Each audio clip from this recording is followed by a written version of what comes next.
How's it going, everyone? Thank you for joining Shop Talk Live. My name is Rick Ramirez. I'm also known as Rick's Two Cents, along with my fellow co-host Steve from Steve Makes Everything. Yep. And Rogers just came back from Mexico, so I'm not sure if he's settled in or still getting off a plane or what's the deal, but he may be joining us later. Buried in snow. Yeah, maybe he came back and just said, "What was I thinking?" Yes, I should have stayed in Mexico. Yeah, so I got an email, a nasty gram from Lowe's yesterday, and it said that they sent me that snowblower, and I haven't done a review. So I said, we haven't got over 2 inches of snow. So tomorrow I'm going to do a review on a snowblower with no snow. Graveling, shooting gravel out of your driveway. I'm going to go over the features.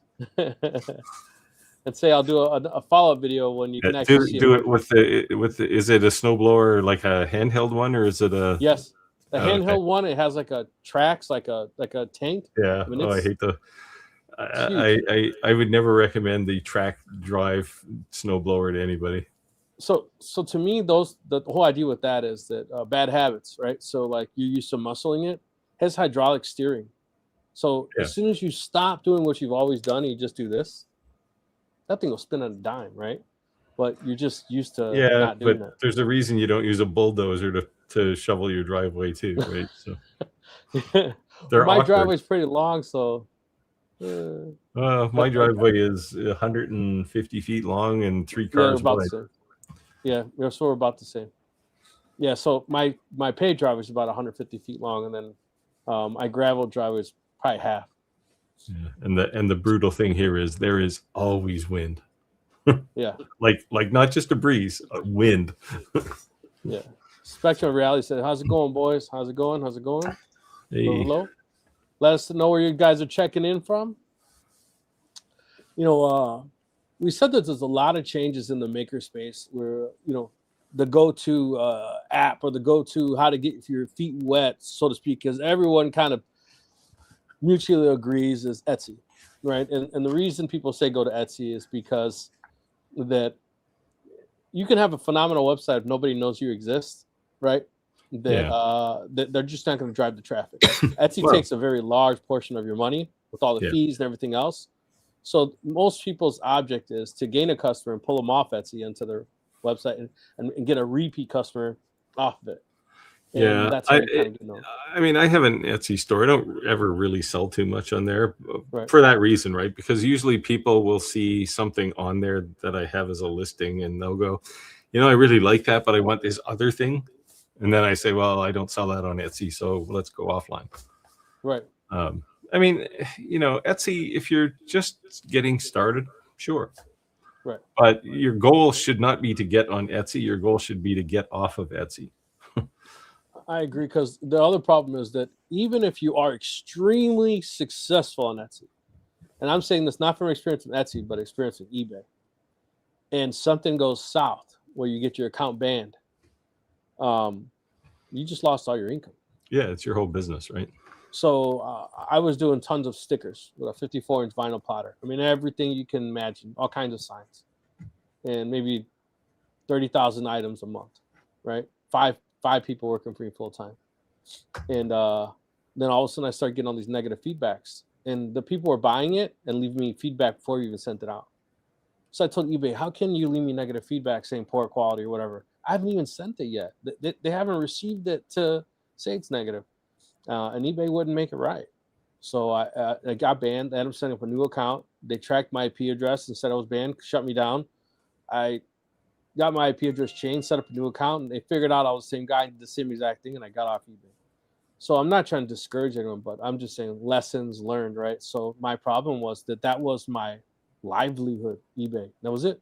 Like I didn't have to go outside of it because it was pretty much all that I could handle. But it really hurt me financially and everything else when that happened.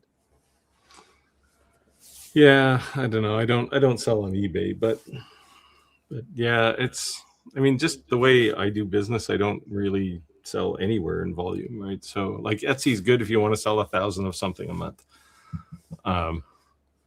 But that's just not how I work, right? Yeah. like, well, Tim's on now, right? Yes, he is. So I did this for Tim. This is for, actually, it'll have a screw in the bottom, a bolt hole for to mount on a trophy. Apparently for the guy who brings in the most lobsters. Well, the person, will say, nice. not a guy necessarily, but this was done on a bamboo H2C. So the reason I brought that up, the whole thing with Etsy, was because we said that Etsy was originally designed as a makerspace, right? And it had to be handmade, or you had to be a person making it. But then what happened is Etsy changed so bad that it was the only way you really become successful is if you're basically paying for ads or advertisement or to have yours go to the top. And you really weren't competing with makerspace. You were competing with China, who were mass producing it. And at some points, even lying, saying they were stateside and they weren't. You know when you get it from China.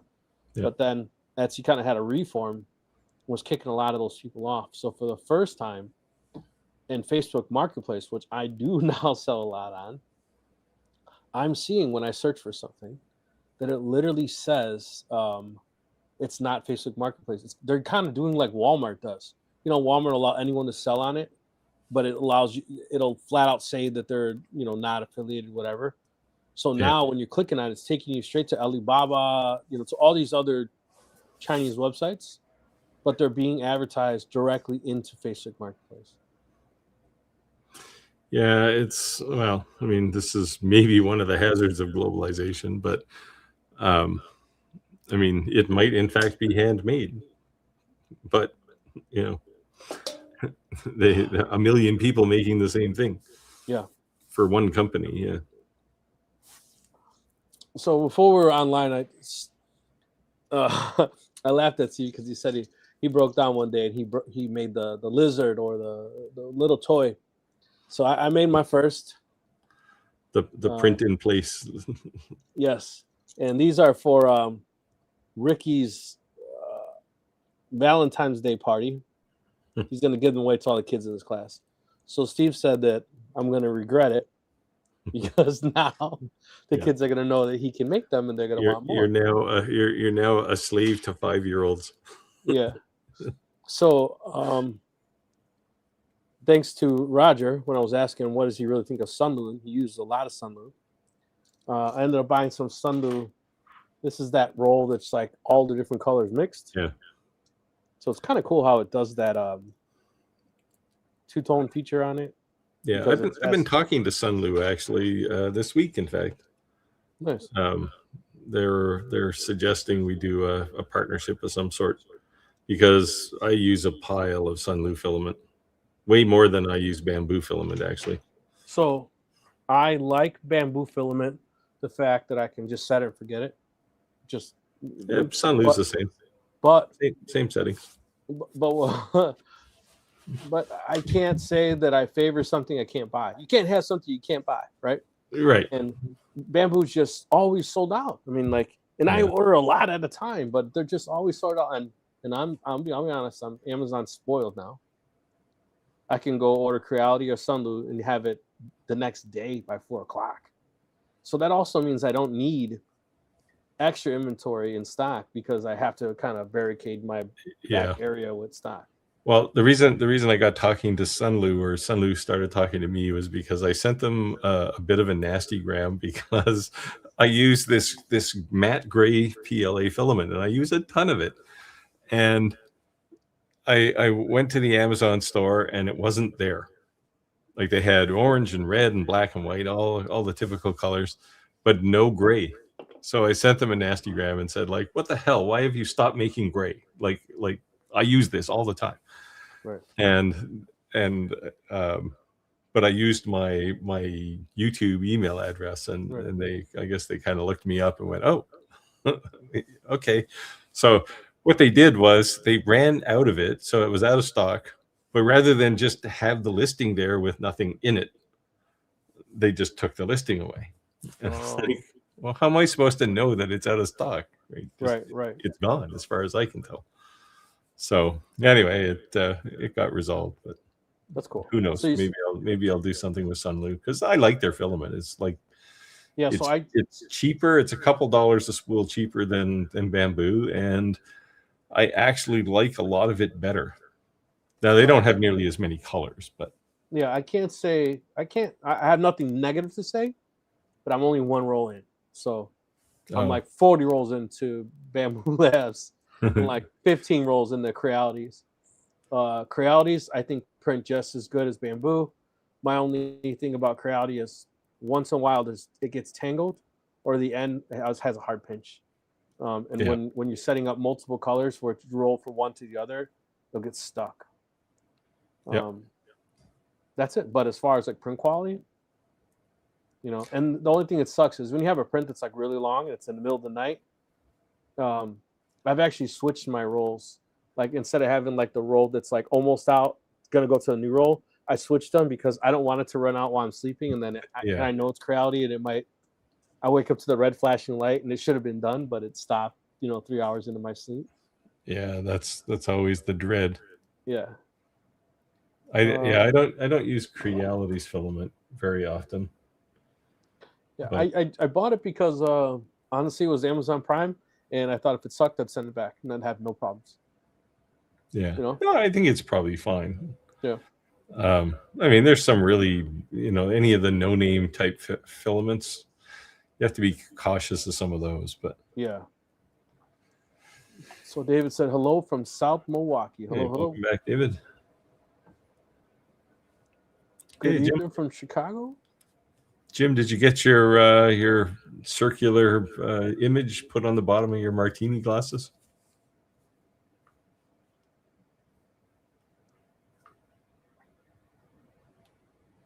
Oh, you're up, Steve. Northern Ontario, yeah, Ontario for the rest of us. I didn't know Spectrum of Reality was from Northern Ontario. Must be like a Sudbury guy.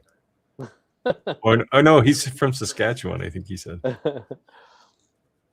I think Roger is. He was just coming back from Mexico, so yeah. Lost in the snow. I told him don't get too dark. You might get captured by ice. How far north Spectrum? Yeah, could be the Arctic Circle. All right, so here's the response to my Etsy thing. Chris said, Etsy is sort of bait and switch. People get to find your website from there. Yeah, exactly like I said. I think it's kind of like paying for Google Ads, right? Yeah, I mean, Etsy's basically your paid sales team, right? It costs a lot of money, but you'll get sales. Yes. But if you're in volume business, that's great. If you're not, it's not really a good thing. So Tony said, don't forget to smash that like button. Yes, please do. Yeah. I do enjoy seeing where everyone's checking in from. It's definitely cool seeing that we're definitely a global audience now. I think I'd say United States, Canada, UK, Australia are pretty hard on our Shop Talk Live. So that's cool. So Tim, as I mentioned to Tim today, the little lobster I showed you, he can put that on his shelf in his store. The big lobster, and Tim, I hope you said 7-inch base because it's 7 inches. If it isn't, we'll be finding a different color of brown for the base. Chris said, I call those sites like Walmart, sales brokers. Yeah, exactly. I mean, and as long as you go into it knowing, that's okay. But the other thing is that you got to be honest and figure out what your cost is, because if you can't always be the bottom of the barrel because you end up taking a loss. I saw this video the other day. I forget his name. That's horrible. The guy we had on who was all the CNCs. Not Andy, the other guy. Oh, yeah. I've now forgotten it too. A fellow YouTuber was selling an item massively for like a year until you realize he was losing like $1.18 every time it sold. But the thing is, like, you got to add up all those fees. You think, well, if I'm still making $5 and I'm selling 1,000, that's 5,000. That's 5,000 and a half. But if you didn't do all the math to figure it all out, you're gonna find out you're losing $2 every time you sell it. That's a lot of money. 6,000 in cost, but 5,000 in revenue. Yeah, yeah. So definitely something you want to think about, and it's those lower priced items that they'll get you. Yeah, I mean, generally the percentage Etsy's about 20%, I think, but there's a minimum, right? So Right. if you sell something for $1, there's no way you're going to make money on it. Yeah, and the old way, like eBay, what people would do is they'd inflate the shipping costs because they didn't charge you the shipping costs, and the price would be cheaper, but the total cost would be cheaper than someone else. And as a buyer, you knew what the seller was doing. You're like, whatever, I don't care. Yeah. You know, it's still cheaper than the other guy, and you knew what they were doing. But Etsy's onto that. You can't do that in Etsy. Yeah. Yeah, I mean, I think Etsy's kind of a broken business model, but everyone knows who they are, right? So Sandals David Graven said, just finished a 34-hour expensive lesson. Printing the enclosure for the pet G and PLA support. Part is black while support is white. And guess how many poop for this goof? Will not do it again. Do you have an AMS or? Well, it's. Well, I guess if you have a single head versus dual head. He's only got a single head, right? So you're doing a ton of purging. Yeah. Now it's crazy. It's crazy in the software itself. It tells you like because you have a dual head, you saved 237 changes and 116 grams of filament. Like, oh wow. The other thing you can do is rather than switching filaments, you can change. There's a setting that basically says how tight the support is to the actual object, and you can space it out. Like normally it's, I think, about 0.1 millimeter gap. So in other words, it's touching, but you can break it out. You can make it like, I think I have, when I print the supports for this lobster, because there's supports all over the place on this thing.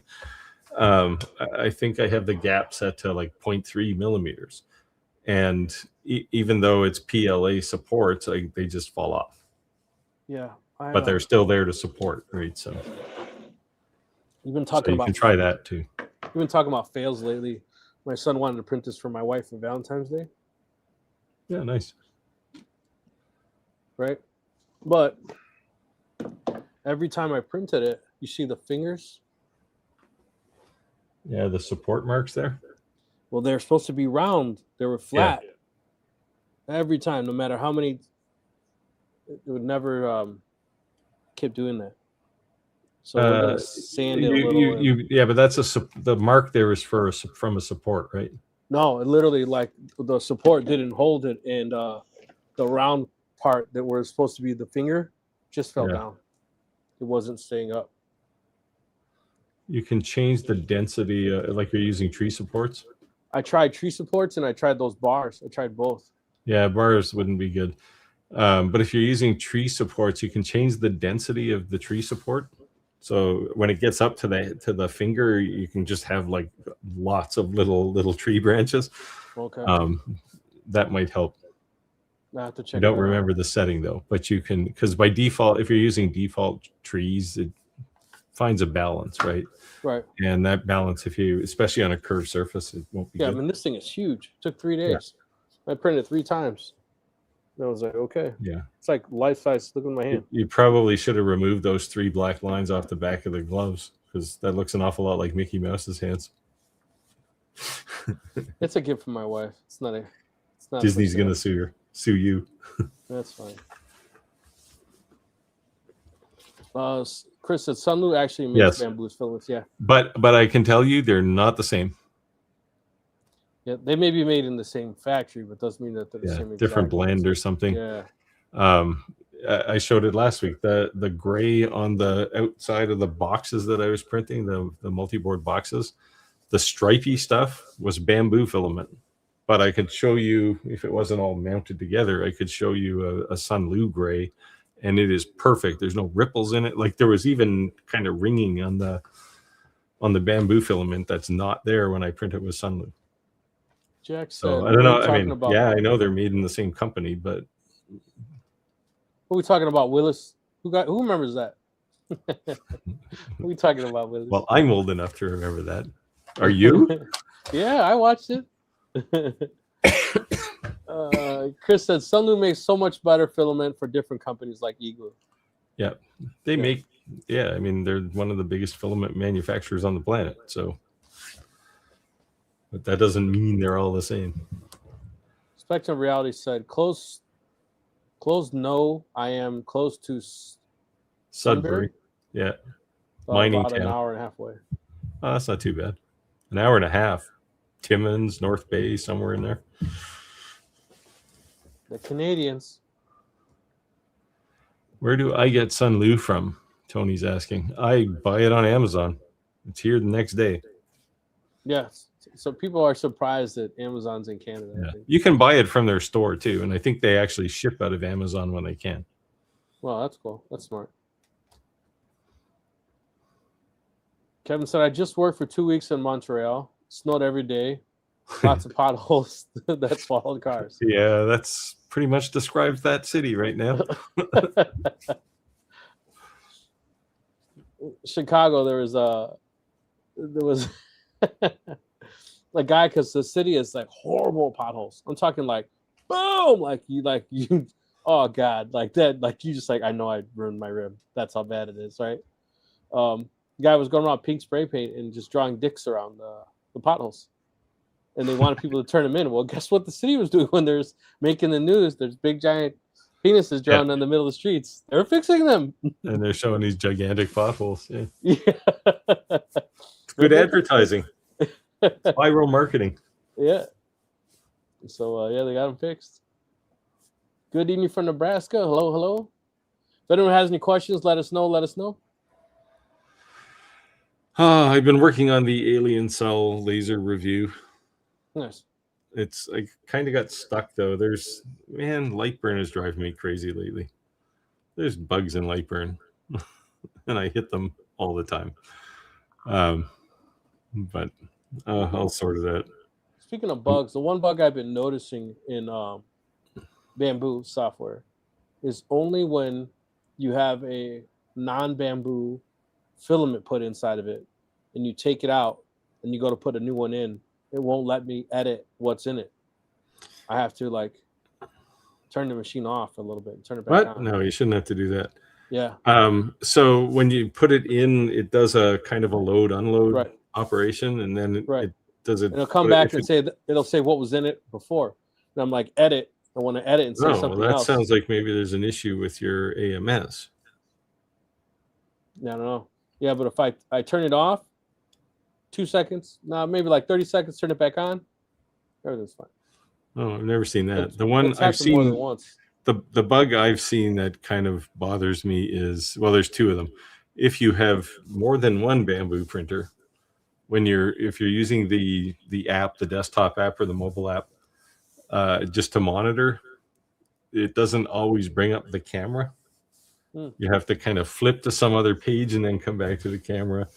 But every once in a while, when I'm switching printers in the desktop app, it just suddenly stops accepting input from a mouse. So you can't hit send, you can't slice, it's there, but you can't do anything. And it drives me nuts because I have to exit the application. But if that's the least of the bugs, I'm not too concerned. Yeah. It only happens maybe once a week, but it drives me nuts when it does. Yeah, same about me with that reel.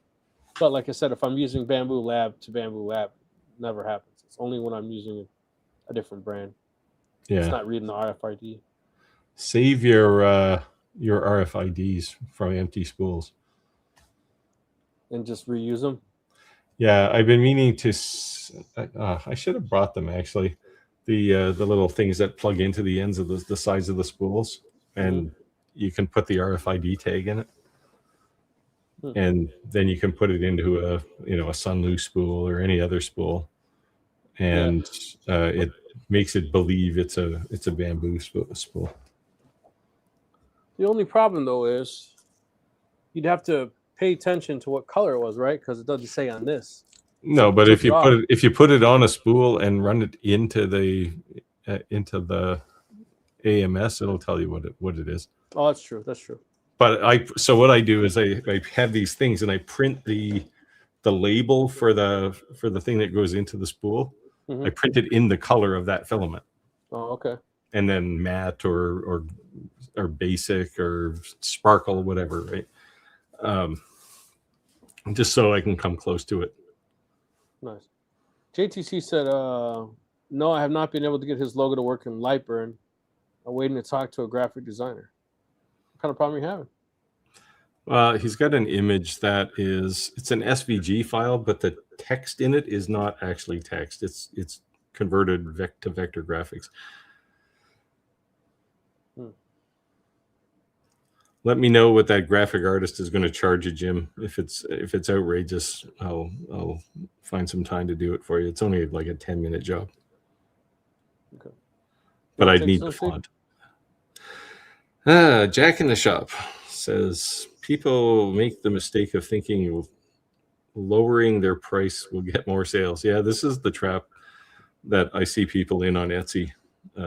He likes his Etsy prices above everyone else's. Yeah. I mean, there's always a race to the bottom in Etsy, and that's the influence from like China and India stores, right? Because their labor rates are non-existent, and they can charge next to nothing. Like even so, I see it in chess pieces, right? Ebony and rosewood here are insanely expensive. But I mean, they're chopping the stuff down and throwing it in a shredder in India. So they make ebony chess pieces for the price for like a tenth of the price that I could make them. Yeah. And good on them. I mean, there's nothing I can do about it. But right. Tony, so Rick, you fixed your audio issue. 2 things. One, I can't be on the opposite side of my basement. HVAC flashing, I think, is causing the Wi-Fi issue. And we did a little test before we went live with Steve and I. When I used Google Chrome, I was still breaking up. I went to Safari and no problem. So. Yeah, well, don't get me started on Chrome. My wife is totally addicted to Chrome, and it's like, come on, use a real browser. This thing is terrible. Of course, it doesn't help. Like whenever she has problems, she'll call me into her office, and I'll go look, and she's got a Chrome window open, and like the top is just all you can see in the tab is an X. There's so many tabs across the top. It's 200 like tabs open. Every one of those things is using memory, right? Right. Yeah. Santa Laser Graven says, "It the fact the color changes is so drastic, they purge so long. Flash forward sets their purge by color, not volume. Apparently, unless you mod." Yeah, there's definitely things that they can do to improve this situation. Like, I mean, what Bamboo did on the H2C was if you've got, like, if you're printing yellow and blue, the yellow will always be done with one nozzle, and the blue will always be done with the other. So when it switches, it doesn't have to purge. But if you've only got one head, then they would have to do what Santa's suggesting here, is do some dynamic kind of predictive thing to purge as little as you have to speed things up. Centenro says, I would not be switching between PETG and PLA on the same print in the same nozzle. Yeah, there's some merit to that point. I mean, it depends how clean the purge is. I mean, you're purging in between, so it's probably not too bad. It's not like you would have to do a cold pull from switching between these two, but yeah, because it's staying consistently hot throughout the print. Yeah, it's just that the PETG tends to run at a different temperature, so the nozzle will be going up and down every time you're changing. It's all going to take time. Right. So there's something to be said. Yeah. I mean, really the solution, if you have multicolor, if you don't have multiple heads or a tool changer, you're going to suffer. Yeah. But, in the case of some of the entry printers, the fact that you can do color at all is pretty impressive. So. Yeah, San Jose Grid said, I wanted the support to separate easily by doing that. Yeah. So before I was using PETG to PETG with supports, and Roger was the one that kept telling me you need to use it's brutal. You need to use the PLA with the PETG or vice versa. And after the second time with those hands trying to make more, I did it with the PLA, and yeah, it did peel separate, but it still didn't fix the problem that I was having not supporting. Yeah, it depends on the print. Like this lobster thing I'm printing right now, I had to use PLA on PLA with PLA supports, just because the supports are like 4 inches off the workspace by the time you get to the top, and it just it's not stable. So I tried it a couple of times, and you'd break a support off or something, and it was a pain. Yeah. So I just changed the gap, and PLA works fine. Sincentro said if the purge volume between switching PETG and PLA is high enough, the print will be weaker between the switch happens. Yeah, maybe. Want to take this one? Chris says, yeah, it's amazing how many house brands come out of major brand manufacturers with just slight mods. Well, this is everything, right? Lasers, filament, 3D printers. Yes. That's China's model. Yeah. Literally. That's their MO right there. You want a laser? I think it was funny when you'd see these lasers and a company contact you, like, we want you to promote this. We are the exclusive company in the United States going to be able to import this, and it's blue. And then you see the same exact one. It's red. I hope you didn't give them big deposits to be the exclusive importer of that brand, right? Atom Stack is like this, right? Like they make their own printers and sell them, but they make a ton of printers for other companies, or lasers rather. And you can tell they're the same. Right. But like Aether, remember those guys? They were Atom Stack printers or lasers. Geez, I got a printer on the brain now. But they make just a ton of those. There's not so many of those discount ones around anymore, but they used to make all of those things. Now, Chris said had one guy planting trees in potholes. That Awesome. got them to fix it pretty quick. That's funny. That's hilarious. So it's just curious, with venting lasers, how often do you clean the external exhaust fan? I'd say not often as I should. Yeah, you could have a scheduled kind of regimen for this. On the X-Tool lasers, they tend to pop up a message and say, hey, it's time to clean this thing. And that's usually my indicator. It's the same with the maintenance on bamboo printers. I do it when it tells me, as opposed to, every Tuesday or something. So if I'm making cedar fence pickets, they tend to have like a lot of that sap in there. And we lost him. See if he comes back. Anyway, yeah, it depends what you're working on. This is what Rick was getting to before he vanished. Where'd you go? I booted myself on accident. I put my hand down like this on my keyboard, and it knocked me out. You've been censored by yourself. If I use cedar fence pickets or I use 1/4-inch plywood, I gotta clean it. Yeah, like because I'm doing like hundreds of them. Because it's Halloween or something. Once I'm done with that run, I gotta clean it. But what I haven't bought and I've been wanting to, and it could be gimmicky, I don't know. But I always see those like you put it on a drill to clean your dryer vent. You seen those? Yeah. And I want to buy one of those. I don't know how well it works, but I want to give it a shot. You ever used one of those? No. I figure they might work. Be easy to clean if they actually did work. ABT Marketing said, hey. All right, Steve, you can take this one.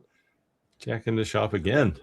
He says he was running some coins in Lightburn 2.1 on the fiber laser last night. It hung up on one of the coins at 64%. Yeah, this is kind of what I see.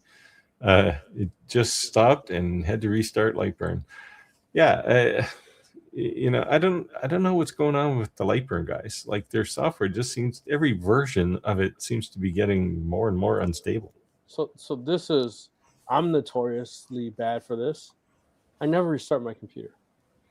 Thing is on for I don't know how long until it's like one of those things. You did an update, it's gonna force you to update. Yeah. But I made it a habit that whenever I'm going to use Lightburn, I reboot my computer before I even open it. Yeah, I mean, there may be some merit in that, but why don't they just fix their damn software? I know. I know. What I'm saying is, I'm so pissed off when exactly what Jack said. Mine's been because it does. Mine's been nagging me to renew my license. Oh, okay. I don't know. I don't know if I'm going to. Yeah, I got the newer one. I just did all. I mean, I only use it for the Titan laser now. That's the only one that, unless it's like the Alien Cell supports Lightburn, but they have their own software which works really nicely. But the only one I have to use it for now that's actually in my shop is the Titan. And my own laser, but I think I'm going to retire that soon.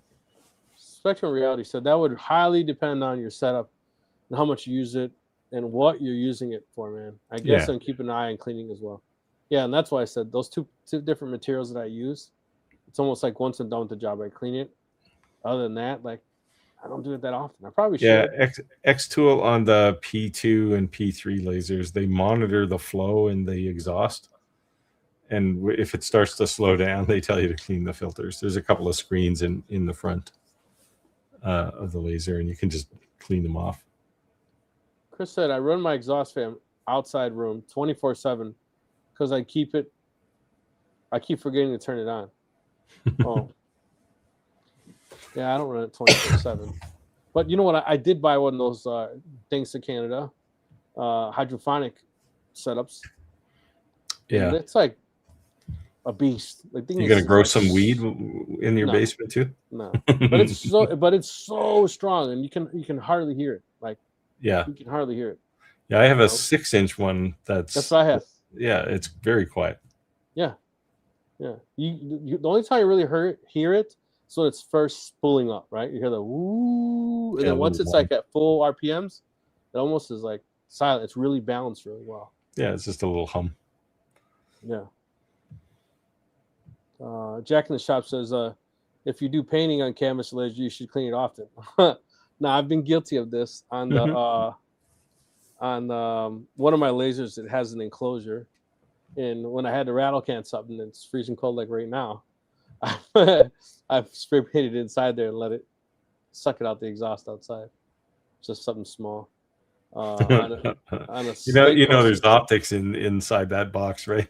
I know. You know, didn't say it was a smart thing to do. Just said I've done it. Didn't get it.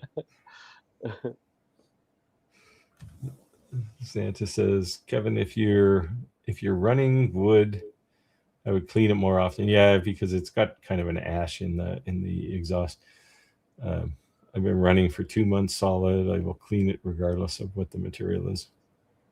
Yeah, that's kind of a good guidance.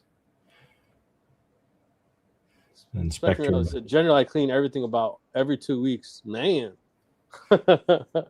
I wish I could be honest and say that, but I definitely I don't clean optics very often. No. I mean, in a diode laser, you've got positive pressure inside the nozzle anyway, so you're probably not going to get smoke in there. And yeah, my longer B1, when I turn the 6-inch fan on, I got negative pressure. Literally goes, oh. You can see the case shrink. Yeah. So, yeah, that's probably a bit much for. Yeah. It's funny. We don't know where Roger is, Jim. Jim's asking where Roger, if he's lost. If you guys go to a grocery store, take a look at the milk carton. Steve and I, we put him on it. Yeah, if you see Roger's face, you know what happened. Tell him report directly to Shop Talk Live. Santa says, I clean all the mirrors, lenses, and general cleaning about every 2 weeks as well. Now, man, you guys are so fastidious. I believe him. And if anyone has ever seen his pictures of his shop that he posts on our Facebook page, Oh my god. He starts with cleaning the lens and just continues for the whole shop. It's always like spotless. He's got to be like that in Forrest Gump movie when he's cleaning the floor with the toothbrush. His, I tell you what, he must have strict parents because he definitely keeps a tight ship. I'd say that. Yeah. Well, he's got elves working for him, right? So. ABT Marketing said Firefox here for the most part. I tend not to use Chrome for anything, but I'm a Firefox fan. Wow, does Firefox still run? Holy cow! Ooh. Roger still uses the AOL browser. Now that I know won't run. I was like, oh man, still got my AOL email. Who had AOL email? Don't lie. Don't lie. For a while. Yeah, well, I was Latin loving. It's too much information, man. David said, "Is that Snapmaker that has 4 heads of color printing?" 4 or 6? 6, I think. Yeah, well, that's one of them, and the Prusa, whatever they call the thing, XL, is that what it is? It has 6 as well. Now the downside, so the advantage, so the Snapmaker, the advantage of it is that thing changes colors in like 5 seconds. So it's very quick. Whereas on a H2C, it's 30 seconds. The downside is you're limited to 6 colors and 6 colors only. Whereas on a Bamboo, you can have 24 colors on a H2C. I don't think I'd have patience to print anything with 24 colors. But. I know. I seen these attachments that they have like, oh my god, it looks like a Frankenstein because how they have to put all the AMSs together. It's like yes, oh yeah, it's a like a daisy chain kind of network, right? Yeah, so yeah. Like, but you can put on an H2C, you can put 4 AMSs, and that gives you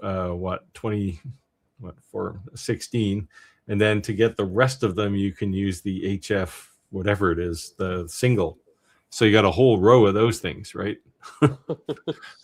Yeah, like aside from the cost, these all have to be plugged in, so you got to have some serious power bar capability. They don't use a lot of power. And then the other thing is that if you plan to use the heater with the Bamboo, if you get the one with the AMS that comes with it, it comes with the plug for the heater. And then if you buy a second AMS Pro, inside the box does not come a plug for the heater. You have to buy it separately. Yeah. So I was like, what? I got it. I go to use the heater and it says you can only use one. You can only heat one at a time. Yeah, because you're using the power off the little network that connects to the.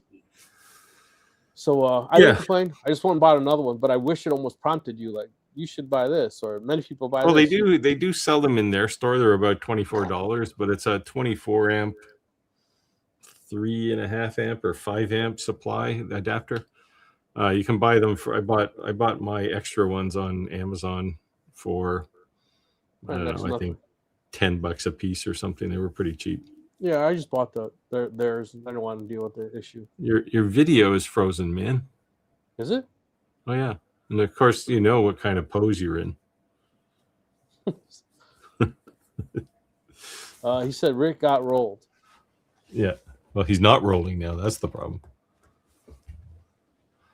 Chris says, I have one day every 2 weeks where I do a full sweep clean of all machines, optics, and mechanical, and the floor, he should put here. Nice. Want to take this one? Yeah, Chris says, Lightburn's main problem is keeping up with operating system updates that keep breaking things. I'm not sure that's their problem, because, I mean, they use... The most complicated thing they use from a system dependence level is the USB port. Hey, Skylar. I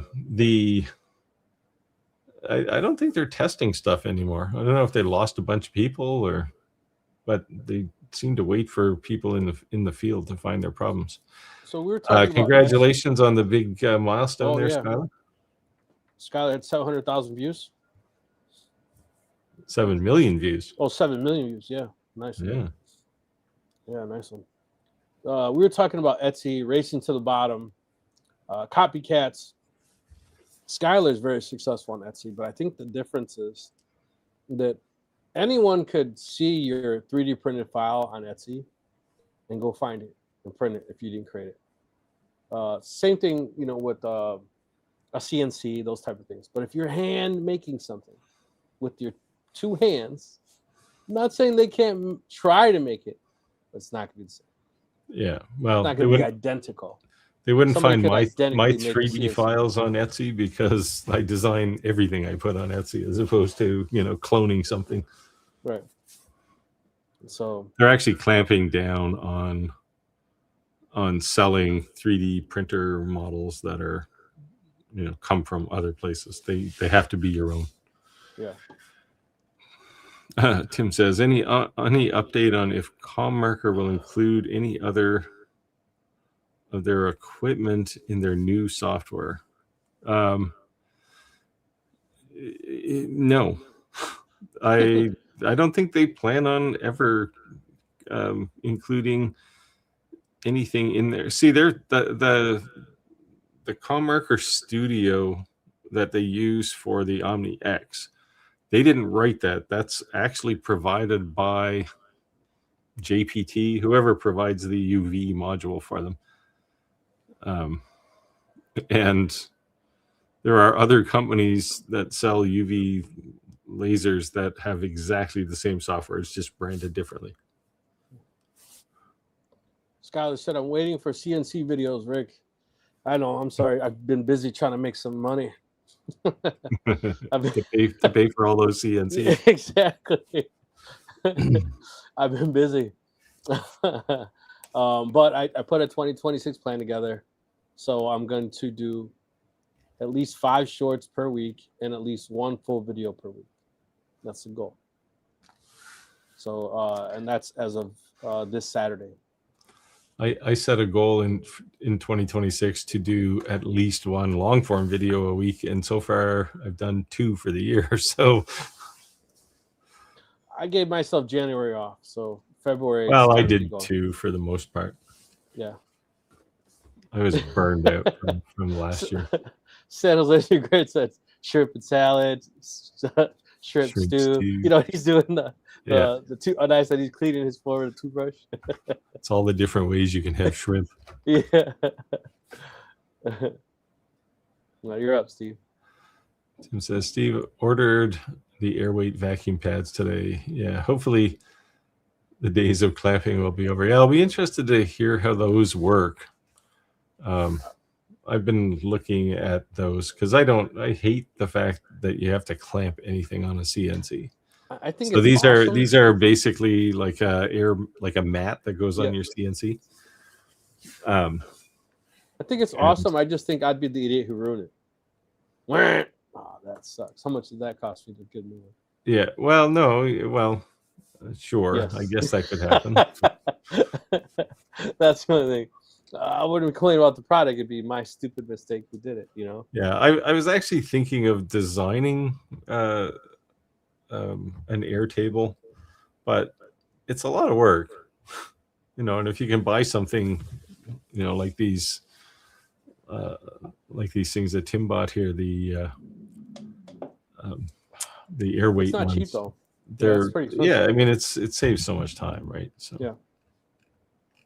And I think every CNC should have an air table because what clamps are like. Have you hit a metal clamp yet? No, I have not used one. Oh.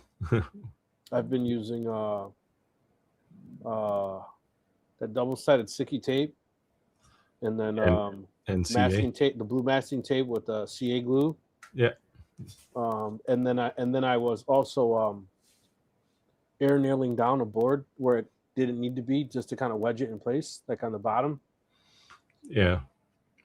So but like I put on the last spoil board I made, I put dog holes in every 50 millimeters, so every 2 inches. Yeah, I've been wanting to do that. I've been wanting to. Yeah, and I think when I replace the spoil board, I'm not going to bother. Yeah? Nah. You never used it? No. Well, I have, but anytime that it's something critical. So the problem with the dog holes is you're going to put a piece on there that is not square. It's going to be some weird shape, and there's no hole that lines up without having to go cut a specific piece of wood to jam in there, right? To hold it down. And plus, if you have like the cams, they tend to push the material up off the table. So I'm not going to bother. I just do what I always did. Right now I use blue tape, but that's why I like using the trim nailer and just put a piece of wood next to it. I literally one in the scrap pile. Yeah. I just cut it. You can do that. Then you punch your table full of holes. Yeah, but there's a tiny finish nail. Yeah. You're absolutely right. Of course, you're going to then punch a drill bit or an end nail through the table anyway. So. Right. Yeah, I'll just pry it up and leave the nail there, and I grab a pair of pliers and pull the nail out. Yeah. I don't leave the nail in it. David said, I have the Rolly XW, and I think I need to clean the filters in its compressor.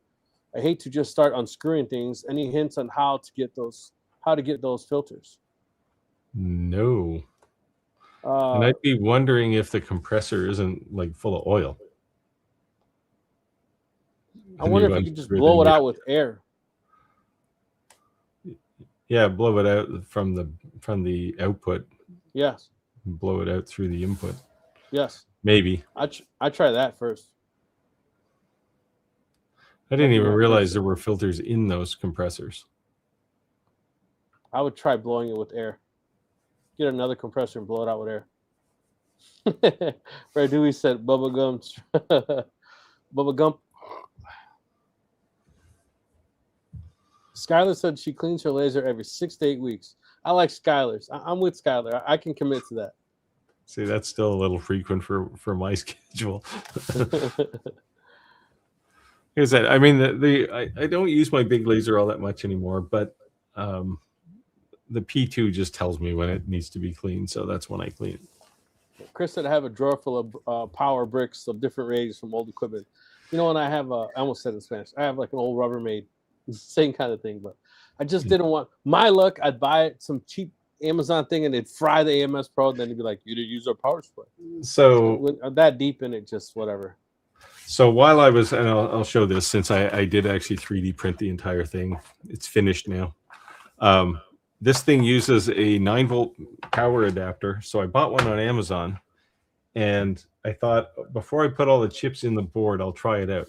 So I plugged it in, and there's a 5-volt regulator in there, and I measure there's no 5 volts coming off the regulator. It's like, what the hell's going on? So I yanked the cable out, I put a meter on it, and they had this cable wired backwards right from the factory. Huh. It's like the outside is ground, not 9 volts. And they had it the other way around. So I'm glad I didn't put any chips in it, because some of these chips are 50 years old, and if I blow them, that's it, right? Right. Yeah. So I guess that proved my point. I was a couple bucks would have saved. I'd have been so mad if I've never seen one backwards, but now anytime I buy an adapter, I'm going to check it before I plug it into anything. Lesson learned. Yeah. Tim said they have spoil boards for them. Oh, there you go. So that's the air weight ones. So even if you hit it, you're hitting a spoil board, not the actual airbag underneath. Huh. So they have a. Are you ever going to get unfrozen? Like, I didn't know that. Why are you straight up on the airbag? No. I didn't know that. Well, some of them are. Some of them have just like, it's like a heavy rubber mat. So if you hit it with a tool, it's probably not going to do anything. But yeah, Chris said I've not yet hit a clamp. Good math helps. Yeah, sure. Yes, yeah. This is Clack makes a good point here, saying dog holes work great for batching things, one-offs, which is basically 90% of what I do. Yeah, not so much. That's why I liked the nailing thing, because I was making something back to back of the same exact thing. I could just pull it out and put it down and Why do don't it in you the just same make exact a spot. jig and drop it in then? That was my jig. Oh, an air nailer is your jig? Yeah, that was my jig. That was my jig. And if you were saying hello to Kalak, get a pin nailer. Yeah. Yeah, well, that's what you're doing, right? What are you doing? And why are you frozen again? You come back on for about 2 seconds and then you freeze again. I'm frozen? Yes. What the heck? Oh, I forgot Clack saying hi to Chris. Ordinary Woodworker says, my spoiled board on my Onefinity X50 uses dog holes, and I use wooden wedges to work all the pieces. Yeah, well, this is my intent was to do this, but you can never find a wedge that fits what you need. So I don't know. I thought I had all this great intention of doing it, and then I didn't like it in the end. So yeah, I'm not even gonna lie. I saw a guy on Etsy. He had like the layout of all the dog holes done already, all the math done, laid out perfect for the Onefinity. Yeah. And I bought it. I bought the file. I was like, why am I even like it was like $2 or something, like it's ridiculously cheap. I was like, no problem. Bah! You know, and I just haven't done it yet. And I thought honestly like it'd be useful, but for the most part, I've just been gluing it down, or like I said, using that air nailer. Yeah, well, like I said, I'm gonna, when I replace my spoil board, which should be already because it's full of all kinds of holes, but I'm not gonna put the dog holes back in. Yeah, Chris said he tests all power bricks before with the meter first. Too many mislabeled the wrong polarities. Yeah, I've never seen one with the wrong polarity, and it's like, when did this happen? So I'm kind of glad that I checked it before I put all the chips in this board. Santa says, Steve, saw your message about the snow photo. Keep your cold Canadian air. So I don't know what your temperature is, but right now it's about 3 degrees Celsius here, so it's above freezing. And it's probably dropped a little bit now, but it was warm today. Oh, it's just 1 degree below freezing right now. Chris said, Steve, it's in Fahrenheit, not used to cold. It is freezing.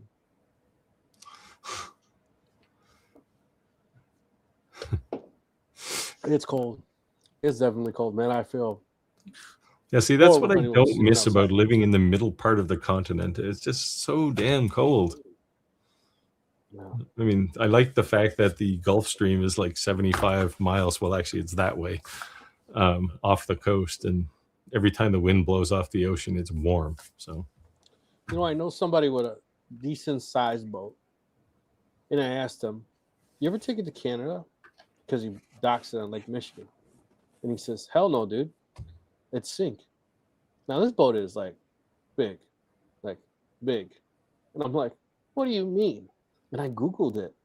And it said that Lake Michigan, between Canada and the United States, that because it doesn't like have like a real ocean current, it's just basically from winds, that the waves can drastically change from like 1 to 2 winds to like 8 to 12 foot waves, like instantly. Yeah, it's the top end of Lake Michigan's pretty shallow, right? So it whips up waves pretty good. Yeah, but I wouldn't even think it. Like, it's a lake. You can go to Canada. Like, nope. It's almost like an inland sea, right? It's pretty big. I thought it'd be pretty decent, but apparently it's pretty choppy in the middle. To go across is actually pretty dangerous. Yeah. Well, Michigan's bad. Lake Superior is really bad. You know, Edmund Fitzgerald. I'm sure you've heard of it. Yeah. San Jose David Grid said we had 17 inches of snow here. Now I'm 45 minutes from the Atlantic Ocean. The wrong part of the Atlantic, I guess. Yeah. Actually, you would have done better with my snowblower than I did this year, I tell you what. Yeah, see, the advantage nobody laugh at me tomorrow when you see me post a video of a snowblower with 2 inches of snow on the ground. The advantage I have where I live is I'm on a peninsula that kind of hangs out in the Atlantic by a couple hundred extra miles, right? So So I'm not picking anybody, but I got a real serious, honest question. Does anybody make actually any money selling these, or these?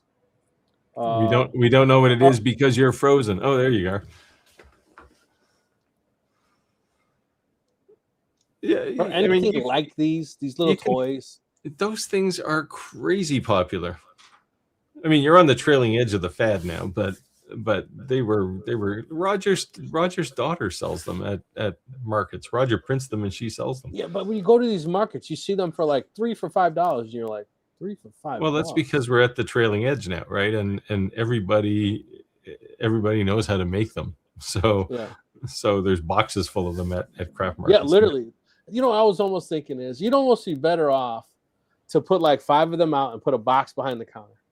Because when somebody walks up with their kid and they see 200 box, a box of 200, a box of 200, a box of 200, you know what they say? I will keep looking and we'll come back. If there's only 5 of that one, they might say, oh no, they might sell it. And then when they leave, you take one out of the box and put a new one right back. Yeah. I don't know. I've seen people selling longer ones than those, obviously, but for like $20. Yeah.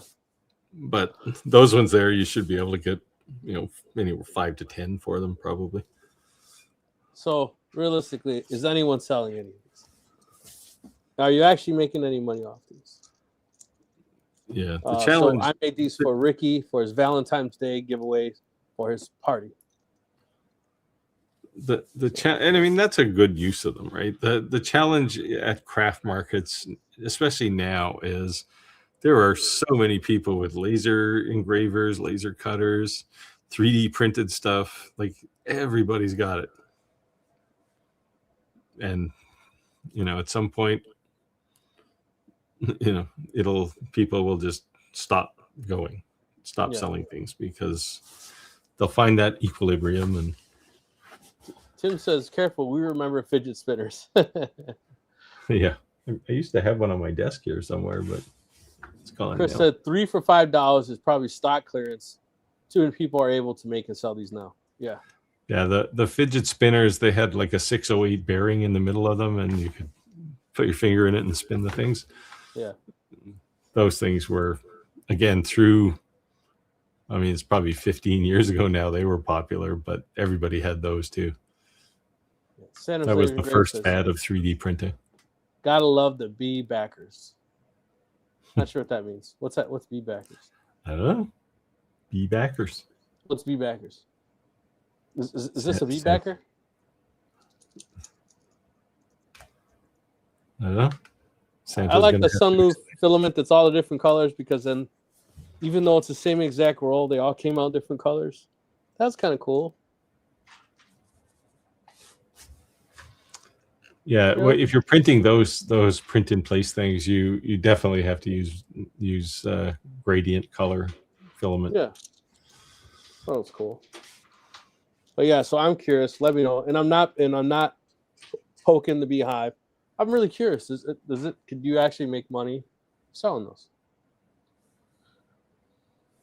Sounds so good. Said I'll be back after I look at the rest of the stuff here. Bee backers. Okay. Now it makes sense. At the fairs, yeah, I'll be backers. Yeah. So that big box can give them. They think they have the. Yeah, Chris sells a lot of stuff at craft fairs. I think I've seen a few pictures of him at his tent in a craft fair. Want to take this one?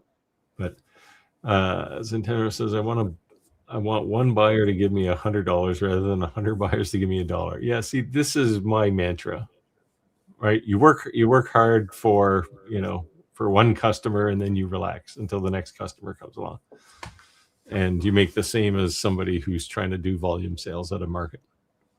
But you don't get to meet nearly as many interesting people if you're not at a craft market. Yeah. Yeah.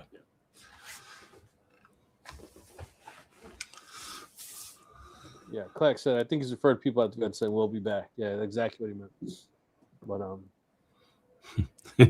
see, this is my mentality too. General says I know enough people. He's gonna sell some See, when I moved to the East Coast, that was people would say, "Oh, you've got to meet this person, this person, this person." And I was like, "You got to understand, I'm antisocial. I don't want to meet people." That's funny. You would definitely not know that from social media. That's for sure. Yeah. So let us know if you have any questions. Let us know. Appreciate everyone. Let us know you're joining. Hey, if you made it this far in the live and you're not already on Facebook, remember, I highly, highly, highly suggest that you join. Go to shoptalklive.club. It is not a website. It's just an auto forward for our Facebook page, so we don't have this big long URL we're supposed to memorize to tell you where to go. So shoptalklive.club. This is not Steve's page. It's not my page. It's not Roger's page. It's Shop Talk Live's page. The reason that I'm saying it that way is because, Steve, Roger, all post content online. I'm not saying influencer because Steve doesn't identify as an influencer. I'm very unreliable posting things online. So if you are a influencer, a YouTuber, a social media, whatever you want to call yourself, you can post your content. If you sell stuff, you can post it. It is a community of our followers, so you're welcome to. You're not infringing on any of our or stepping on any of our toes. You have at it. So Tim's message here next is, I need to take exception because now Tim is saying, geez, no wonder he doesn't return my calls. I have a call log on my phone, Tim, and your phone number appears on it twice in the last month, and I made the outgoing call. So it's you who's antisocial. Okay, so she may have joined just in time. Emperor Laser Engravings. If you go to her TikTok, you're gonna see similar things to this. So let me ask you a question. Are you posting this on social media because you post it, you get 1 million views? Because these kids are going wild watching your videos? Or are you posting this on social media? Because I know there's a lot of cool videos you make and stuff like this because it actually sells. Because you can make money either way. You could not sell it at all, but still get a ton of views, make money off monetized content. So if you care to share, I'm interested to know. You still freeze, man. So you gotta go to Amazon right now and find a Cat 8 cable and push the buy button. Yeah, I'm gonna do it. I'll run it. Because you're freezing, but your resolution on your camera looks like you're from 1980. Really? Yeah. Let's see. It's just a bad experience for me. That's all I can say. Chris says he's not antisocial. He's just very selective who makes his friend list. What's a friend list?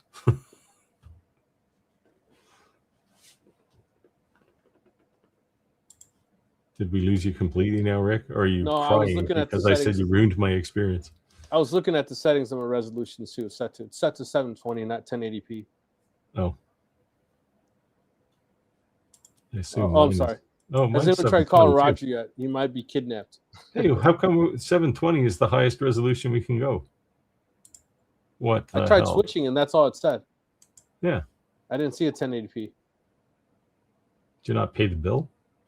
I paid $1,100 something like 2 weeks ago. Jeez. Yeah. Has anyone tried calling Roger yet? I don't have Roger's phone number. I have it. Want me to give him a ring? Let's see. I don't have your phone number either, but I have your address. So so you can mail me a box of crap, but you can't call me. Yeah, I'm just going to... I have a whole bunch of junk I got to get rid of. I'm just going to mail it to you. I'm gonna get your poop. Here you go. We'll call him. No, I'm going to recycle that.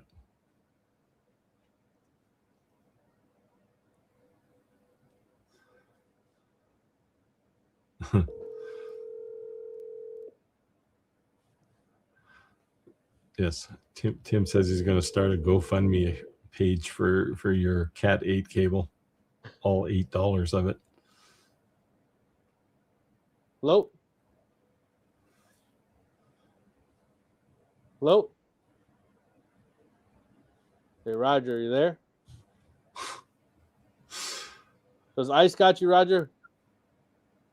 Blink twice if they got you. He answered, but I didn't hear nothing. Okay, here we go. Answer to my questions. Empire Ladies Engraving said, I sell my $2 fidget animals at local markets and I make at least $150 a day. Just investing them alone. Well worth it. There you go. So I assume the $2 ones. I saw one she was making like the size of a nickel, but she was printing like 50 at a time.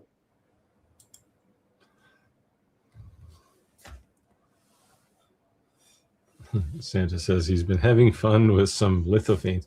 Yeah, lithophanes are neat. With some of Santa and Mrs. Claus photos. All in PLA, nobody doing it in different filament. Oh, is anyone doing it in different filament? PLA is probably the right filament to do that, actually.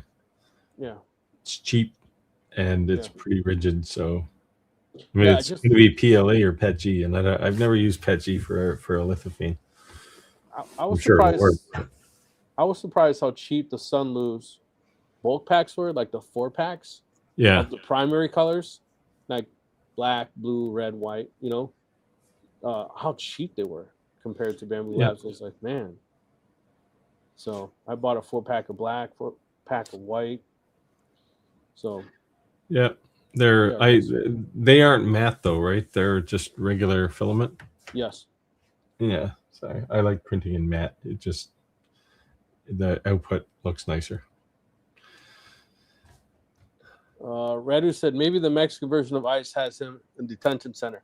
So speaking of Mexico, I got a Mexican joke since we do dad jokes once in a while. I said, when you're in church, it's good to say Jesus loves you. When you're in a Mexican prison, it's not good to say Jesus loves you. Jesus.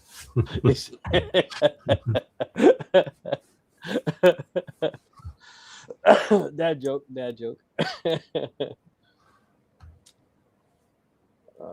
Skylar said, I love your Facebook group. So many talented people. And we appreciate you sharing your stuff. Her especially. Yeah. Yes. She's very active on the Facebook page. If you guys have never seen some of her stuff.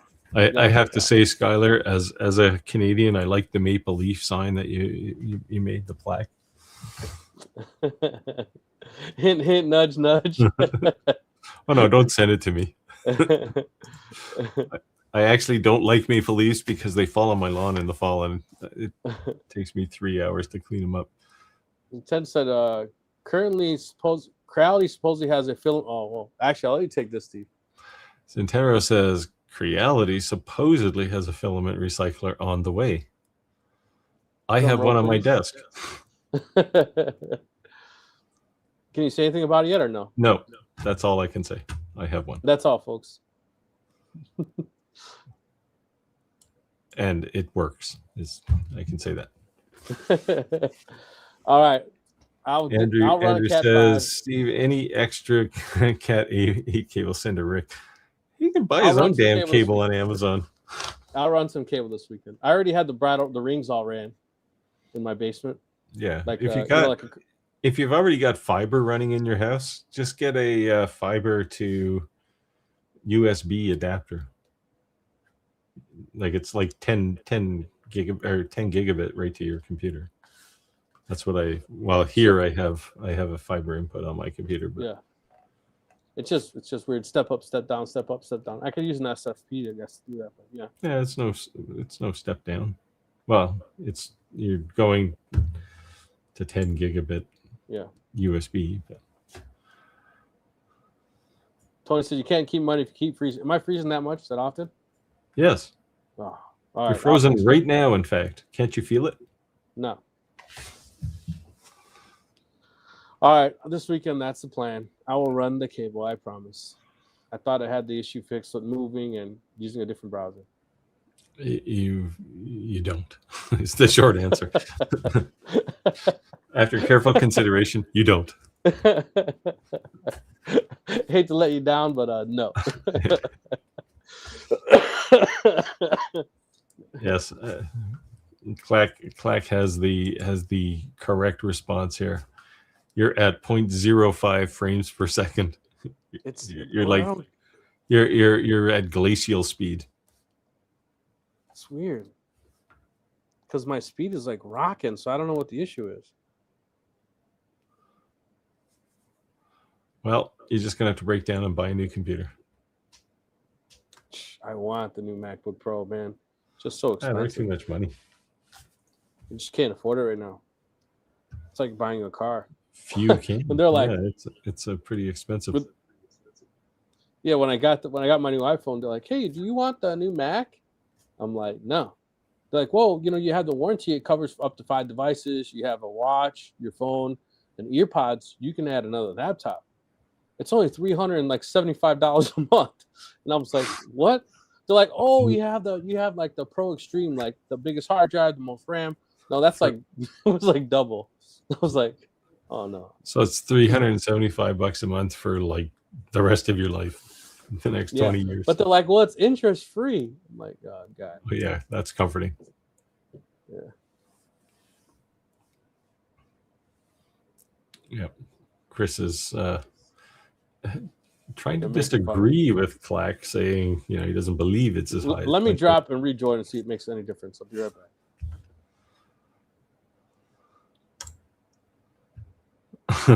Yeah.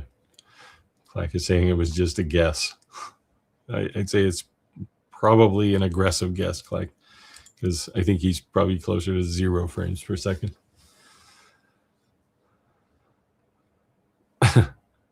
Yes, you're looking at upload and download speeds, which are generally baked. Although if you go to fast.com and measure your line speed, you're going to get something pretty good. Oh, so Skylar says the Maple Leaf sold the day after posting it. Got 2 more orders for it to make. See, now the person who bought the first one is going to think that you're just mass producing these things now.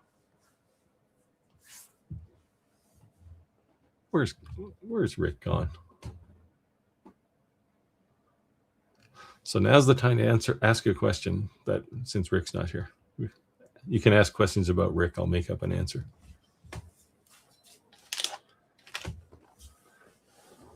So Skylar, are you doing any laser work anymore?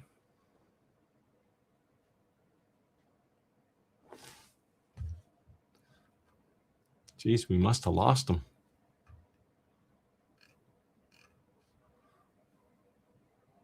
He should have invited somebody else to come on. Oh, there he is. It says device is not connected.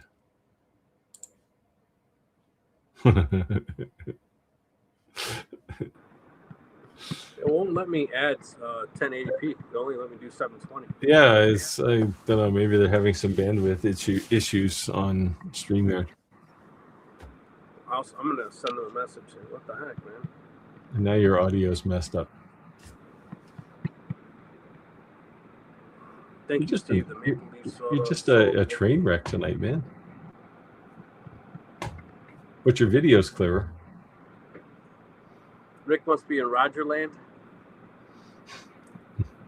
I don't know if Rogerland is Mexico or. Oh, Santana is asking me if I've got any new devices I can talk about. Well, the alien cell is sitting on my bench. It's well put together, but I ran into this light burn issue. What else? I got a CO2 coming from somebody you wouldn't think would make a CO2 laser. And I have a 400-watt fiber laser coming, which I'm quite interested in. Because with 400 watts, you can cut like a half-inch steel.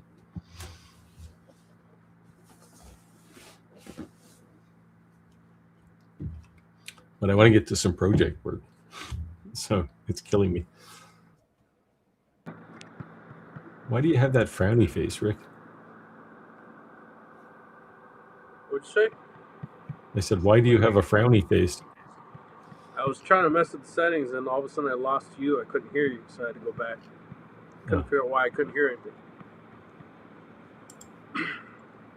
Chris says, I wonder if the problem is actually the camera, not the connection speed. Oh, it's not the connection speed. It's the You're using the camera on. Oh no, you're not using your computer camera now. Yeah. The Insta360 Link 2. You're running it at like 8K. It's defaulting to whatever Lightburn does. It overrides it.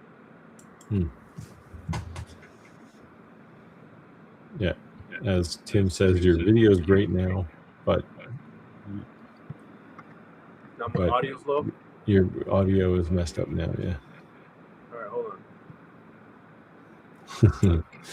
on. Chris is like, 400-watt fiber laser. You're getting into James Bond territory. There you go. The company that is sending me this makes like 5 kilowatt lasers. Someone's sending you a 400-watt laser? Fiber laser. Actually, it's 400-watt fiber, 80-watt CO2. So what does it run on? 240? 440? 220 or 110. Wow. Laser doesn't use a whole lot of power, right? Yeah. That's cool. That's cool. So that's probably April or May timeframe. April, anyway. Skylar Woodworking said, I try to stay away from lasers. I asked her if she was still working on doing any laser work. There's something to be said for, just getting out the old sandpaper and sanding a piece of wood. Skylar, I thought you were an X-Tool junkie. What happened? She bought that carving disc for her grinder. Changed her life. Yes, Clack. It has a CO2 as well. I'm sure the same company probably reached out to you.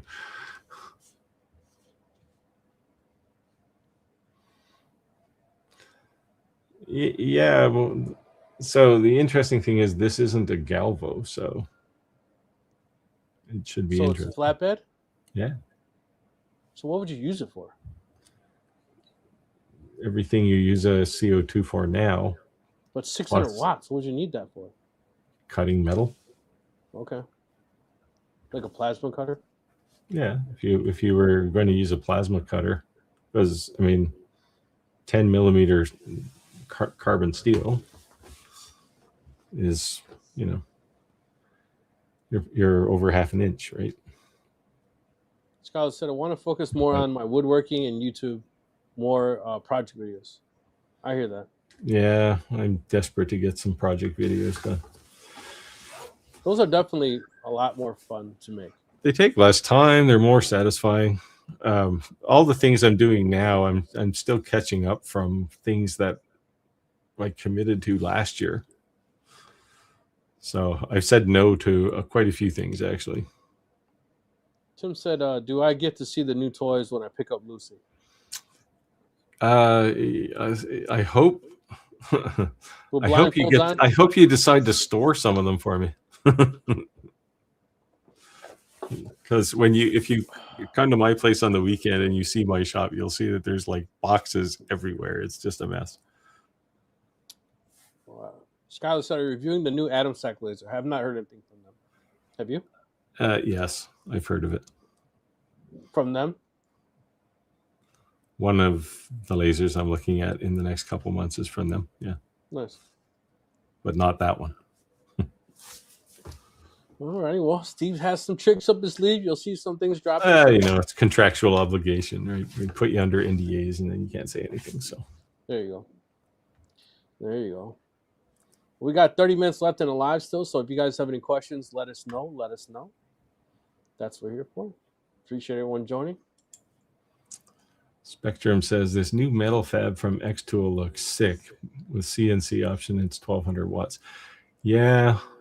I've talked to X-Tool a couple of times and about this, and they've said more than once, hey, would you like us to send you one of these? It's like, whoa, yeah. And then they never do. So, yeah, it is definitely not cheap. $13,000. But he's probably quoting Canadian price there, but yeah, what it does is it opens up a lot of things that you just can't do with any other laser, right? Like like building, those fire pit tables. Those things are popular, especially here where I live, because everybody here has a fire pit, except me. They wonder what's wrong with me, but they're popular for that kind of thing, and just steel signs, like metal signs. It's cool, but man, you're in a different market though. That's not an entry level market. No, this is not the volume market, right? Like this, I mean, you will see things made from like laser cut metals on Etsy, but it's not the $30 thing. These are like, you'll see like metal artwork for putting on a wall, but it'll be in the thousands of dollars range, right? Yeah, I see these really awesome American cut flags, and they're powder coated. Those look pretty cool. Yeah, and they'll sell for hundreds, right? So yes. Tim said I have a 20 by 20 room sitting empty if you need for storage. There you go. Chris says Steve is practicing being a politician with all those answers. It's a little Tim's storage room is a little far though. It's like a 4-hour drive from me. So oh man, no, maybe it's not that far. I don't know, Tim. How far is it? How long does it take you to get to my place? There you go. Take this one. Santa says, Steve, you said you were antisocial. A fire pit is for social gatherings. Exactly. That's so you see, it's all coming together. So he doesn't have one. Yeah, I can tell you what it's not. Yes, it's not a submarine.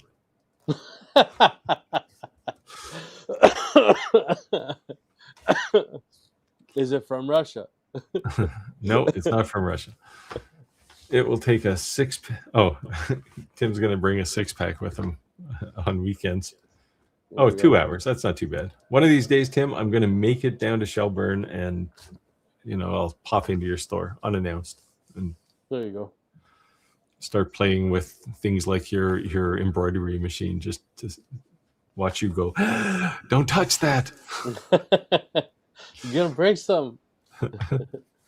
It just looks so complicated. I mean, you've had an embroidery machine, haven't you? No, I've never had one. Oh, I outsourced my embroidery. Tim sent me a picture of his when he got it, and it's just like there's so many spools. Yeah.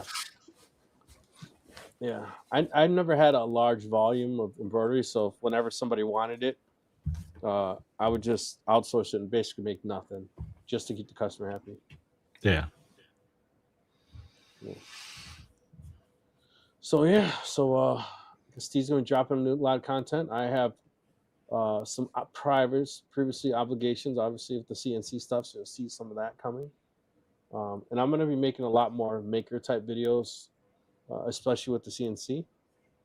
So be on the lookout. That Lowe's did kind of yell at me. I made 7 months in a row their most engaged on Facebook for Lowe's, which I thought that was cool. But then they were a little upset at me that I didn't do the snowblower review right away when there hasn't been any snow. So please watch the snowblower video with no snow tomorrow. Just blowing grass off your lawn. But so we'll see how that goes. So Alex is asking if I have any news on getting an XL laser. They sent me a message this week, I think, or last week. I don't know. I don't know if I get it. What is it? It's a gantry type laser, but on the end of the gantry they have a galvo. So what's his primary focus? I don't know. It's fiber and diode, I think. Diode, anyway. The premise there is you can use the relatively slow gantry to get you into an area, and then use the galvo to do like that area. But I don't know. It seems like an answer looking for a question to me. Spectrum Reality said, looking forward to review of the 400-watt fiber. It's going to be on a gantry or galvo. Any ideas in the price? It's gantry. It's far as I know, it's a gantry. How much it cost? Any idea? Around $5,000, I think. Yeah, but for what it is, that's pretty cheap. Like you can spend $5,000 on a CO2 laser, and this thing's got that plus a 400-watt fiber laser. Right. Has anyone bailed Roger out yet? Yeah, we'll I bake him a called him. He cake. didn't answer. It was you guys saw it. I called live. We'll bake him a cake with a file in it, and he'll get here. I didn't turn my phone, so I didn't give out his phone number, but I called him. You snowblower is a leaf blower. Well, there you go. I think you should just use it to spread gravel in your driveway. fill in all those potholes. Yeah, there you go. And then do a video on how versatile it is. See if Lowe's likes that. You know what I always said? That a snowblower, they should make a kit you can convert it to a tiller. Yeah, I don't know why they don't. Front load tiller. You could use that as a front load tiller. You use it year round. Yeah. Like I have a tiller attachment on my weed whacker, my grass trimmer. Right. Like I pull the grass trimmer thing off and put a tiller attachment on it. Now I only have a small garden, just a few raised beds that I till up and plant some tomatoes in, but it works great for that. Yeah, why wouldn't they do that? I always thought that was kind of weird. Doesn't look like it'd be a hard mod. Yeah, just take the sides off and it's pretty much a tiller at that point, right? Right. Chris, to bail him out, you probably need to know the detention center he's in. You guys ever seen that movie Born in East LA? Yes. When he gets deported, but he's American, deadbeat Roger. Well, isn't that what's happening now? Yeah, dude, I don't understand how you can speak English so well, but you're being deported. I was born here. No, you weren't. The most messed up thing that I saw is when ICE took 4 Native Americans. And a Native American consul went to them and said, yeah, 4 of our members, like, they're Native American. They didn't have federal IDs. They have Native IDs, which, you don't need in the United States. They have Native IDs. You can have a Native... I think they're still in there. They're going to probably sue them, but that doesn't, it's so crazy. They'll sue them, build a new casino. Yeah. Out shear pins, I've gone. Gotta love gravel. Yeah. The worst thing I've ever done with my snowblower is I used to have these, like stone wall, like the concrete blocks. I hit the end of it and put one of those through my snowblower. Whoa. Well, it didn't go through the snowblower, but all the shear pins went through. Who won, the brick or the snowblower? Oh, the brick, totally. Oh, okay. Just changed a few shear pins. It was fine, but I was so mad. I brought it in my garage the last time, and I wanted to see how easy it would start with the electric cord. And I wanted to, so I had the cord on the ground, and I didn't pick it up yet. When I pushed it, I said, I want to go about a ½ inch more. And like an idiot, I pulled the wrong one, and I engaged the PTO, and I got the cord like, and I was so mad at myself. I was so mad. I was like that, the Christmas show, and the guys swearing in the basement, yelling at the furnace. That was me, because I could be mad at nobody but myself. I was so mad. Spectrum says, apparently, even if you're a native in Canada, you don't need a passport to enter the U.S. I believe that's true. If you're a native here, you're a native there, and you pay no duties. Yeah, it's crazy. That's what it should be. Well, California just gave back I think 5,000 or 8,000 acres to some native tribe. Oh, but I think it was after they mined the crap out of it, and there was nothing back that they wanted it, and it's on both sides of a river. Like, you're not going to build anything. Oh, you got it back. We took all the resources out. Good luck with all the crap we left behind. Yeah, the indigenous people here own quite a bit of land too, including a lot of land that has oil under it. Chris said, I'm thinking of running classes for ICE to recognize what a passport looks like. I don't know. You know what the thing is that I saw on the news the other day that they weren't even getting paid, and they were promised all these bonuses, and they didn't get any bonuses, and so we're not getting paid. So you might see some of these ace. And then it was the saddest that this Mexican got shot recently in Minnesota, and of course they're gonna assume it's a white person, then it'll be another Mexican. I don't know, he man. couldn't have had more of a Mexican name. He had like. I'm glad somebody put that imaginary line on the map that separates you from me. Nothing personal, but we're going through some crazy times right now, man. The rest of the world has to just be laughing at us. That's all I can say. We do a bit, yeah. The rest of the world's laughing at us. Yeah, it'll work itself out. I'm glad that I don't have cable anymore, because I don't think I could watch the news. Yeah, I've kind of stopped watching any kind of news. It's like, if I wanted to be depressed, I have enough things bad to think about on my own. When I get the urge to watch the news, I'll just go to my shop and make something instead. Yeah. I have a couple of projects planned. I want to do something.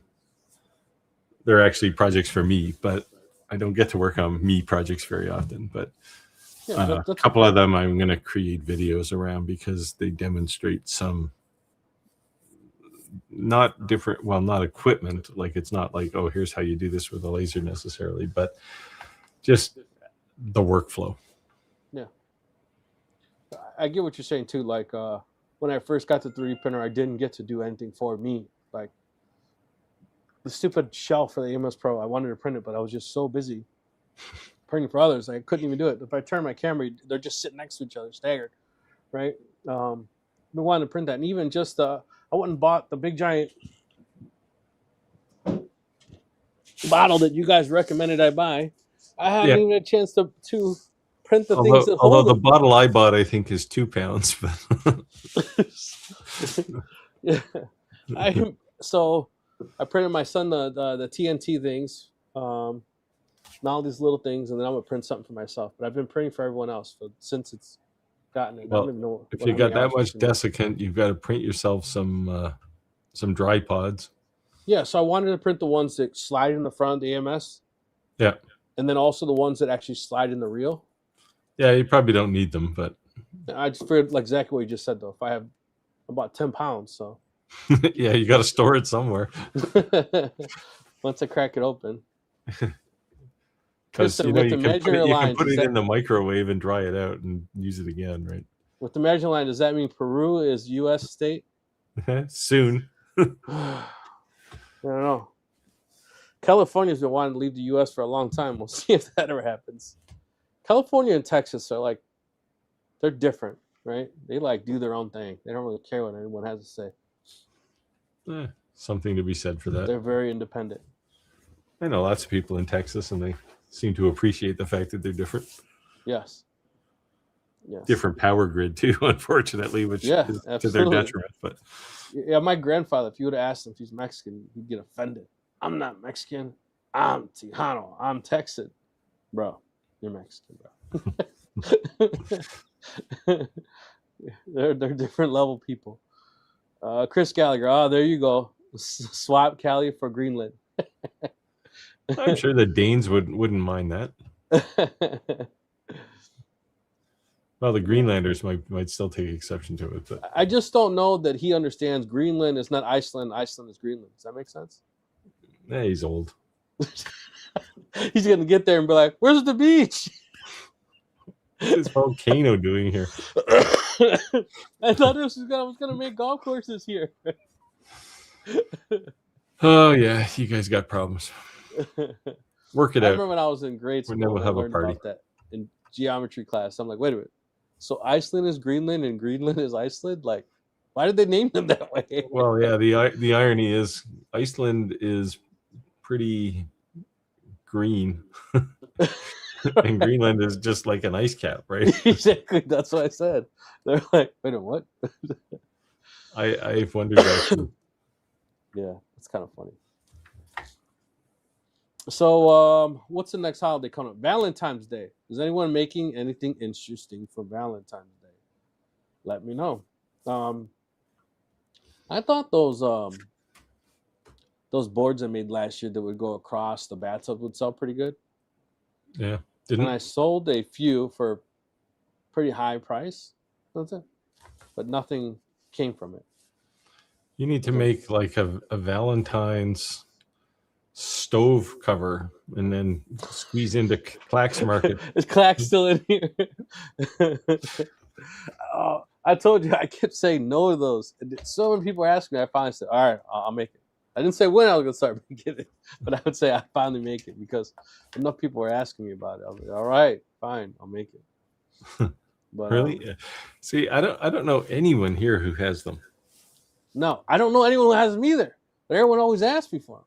So it must be more of a Southern thing. Nah, I don't know. Yeah, definitely. I don't know. I mean, I guess in the North, you're probably so busy using your stove to keep warm, you don't have time to cover it up, right? You know, a good portion of the people I work are all from Africa. And one of my bosses says he keeps his house at 87 degrees. And I was like, what? Wow. I keep my house at 68. What do you keep your house at? Does he get the company discount on power? No. He said he's from Africa, so he can't adjust to the temperature. And one of the other guys said he keeps his house at 92 degrees. What the hell? Like, that's nuts. What do you keep your temperature set to? 20 Celsius, so about 70 degrees. There you go. Yeah. But it's actually 26 in here right now, which is quite warm. High 70s. But it's because I got all my equipment turned on over here. Right. But that's just nuts. The door's closed. That's just nuts. But yeah, so I don't know. If you care to share on our Facebook group some of these cool looking things, let me know. The whole idea for me behind those, it's got to be fast. If I'm not making a ton of money, I got to be able to just pump them out. Yeah, the advantage of those things is you can sell them cheap because you can print a whole bed full of them, right? You can print like 20 at a time. Yeah. And you know, they don't use a whole lot of material. Yeah. Yeah. Like they're good for ends of rolls. Yeah, so the whole idea, the reason I wanted that roll that's just a bunch of colors, is exactly what you just said, Steve. Like, you know, like how it made that like cool shades. Yeah. Yeah, the transitions are actually really nice on that filament. So yeah, let's see, here we go. 70 is a nice cold day in summer. I wouldn't mind living somewhere that's 70 degrees year round. That would not be a bad place to live. Well, no, I think he typed it, the shift character. I think that's supposed to say negative? 97. Negative 70? Negative 70? 97. Oh, 97. Is a nice, cool summer day for him. That's because he lives on the surface of the sun. Just him and a bunch of kangaroos. But it also depends on humidity, right? Because like Mexico is sometimes so humid, it's just like unbearable to be outside sometimes. Well, that's the problem we have here in the summer. The humidity is 99% all the time. Right. You just sweat like crazy. Until almost winter, till like December. That's crazy. That's crazy. So we caught up here in our comments. So if you have any comments or questions, let us know. And remember, we weren't able to give away the laser on the 100th giveaway, which is on our 102th actual live today, because Roger was in Mexico. So we will have upcoming soon a free laser giveaway. So if you don't have a laser and you've been saving for one, put your money away. And for anybody who's keeping track of my coaster, my DTF printed coaster, it's still here. It's still alive. It gets 2 very hot cups of coffee in the morning. Oh, you are using it? Oh, yeah, every day. Okay, cool. And it's still perfect. So if you have a DTF printer, you can make cork coasters. That's a cool idea. Cool. Have you tried your Oofy on there? On cork? No, not specifically. I probably should. It's kind of porous though, and it's not smooth, right? So yeah, it might turn it like a matte finish. Well, if you printed, you'd have to print flexible white. first instead of solid. Like the regular white is pretty rigid, right? So if It's you like a flexed base. it, it would crack. Right. So the base, and then on top of it's that. Yeah, that's normally what you do anyway, right? You print as many layers of white as you need, and then one layer of color on top of it. Well, okay. Chris said, giveaway to be determined by ice, depending on where Roger is. The internet is cruel. Yeah. So, at least we know he had a very nice vacation. I saw a lot of posts that looks like he was having a great time. So, he probably needed it. That's for sure. He needed a little uplift in his spirits. So. Yeah, he's had a tough year so far. Yeah.